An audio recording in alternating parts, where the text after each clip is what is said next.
The Alice killings is a chilling story, focusing on a supposed string of murders that happened in Japan between 1999 and 2005, where 5 people were murdered brutally, each one in a different way, and the killer would leave a playing card in each scene that had the name Alice written on it in the victim's blood.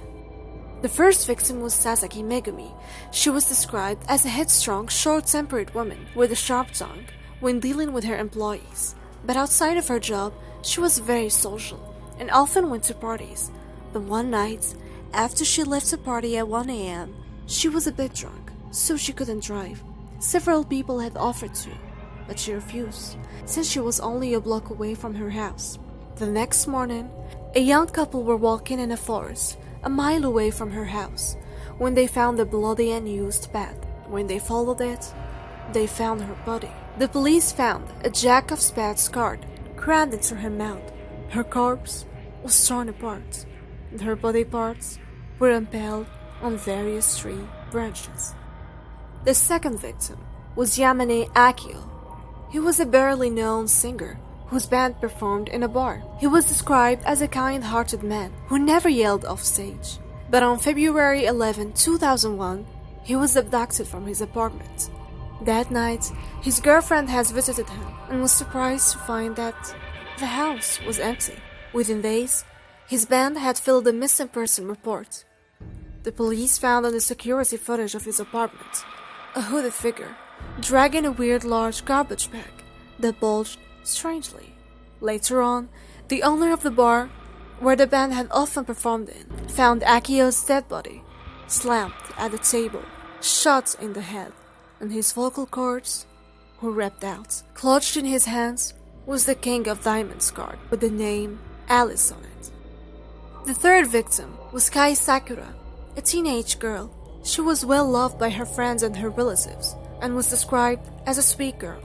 Her dream was to become a fashion designer, but unfortunately, she was abducted a week from her graduation. She was found 2 days later, buried in a shallow grave. Her body was horribly mutilated. Her eyes were gouged out, her skin was flayed, her mouth was carved open, and the crown was sewn to her head. Along with her body was a note that contained many disjointed phrases, some of which were unreadable. That is a distorted dream.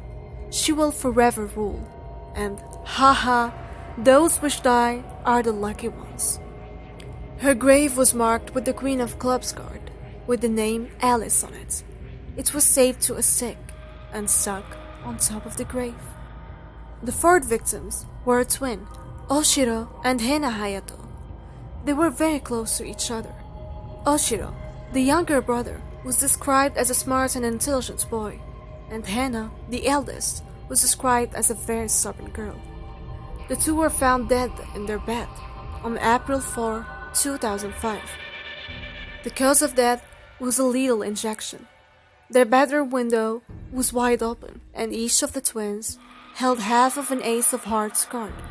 When joined together, it spelled Alice. Their mother committed suicide out of grief, and their father is extremely depressed, and to this day, he's still trying to recover from the death of his family. Shortly after their death, a man named Suzuki Yuto was arrested for the murders, since he was wearing Yamane Akio's coat that had a bit of blood on the sleeves that belonged to one of the victims.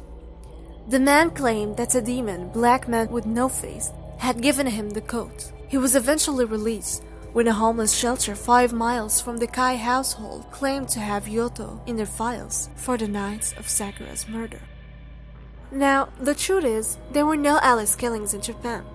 It was just a very popular urban legend that you can find at the CreepyPasta wiki.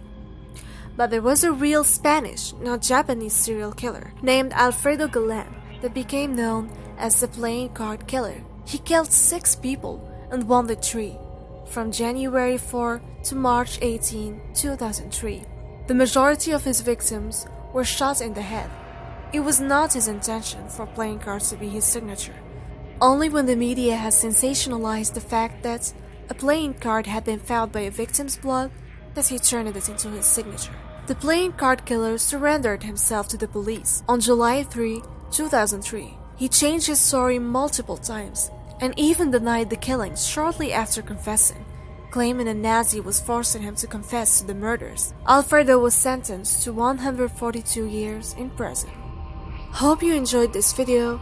Don't forget to subscribe to my channel, give it a thumbs up, and if you have any suggestions, feel free to leave a comment down below. And see you soon.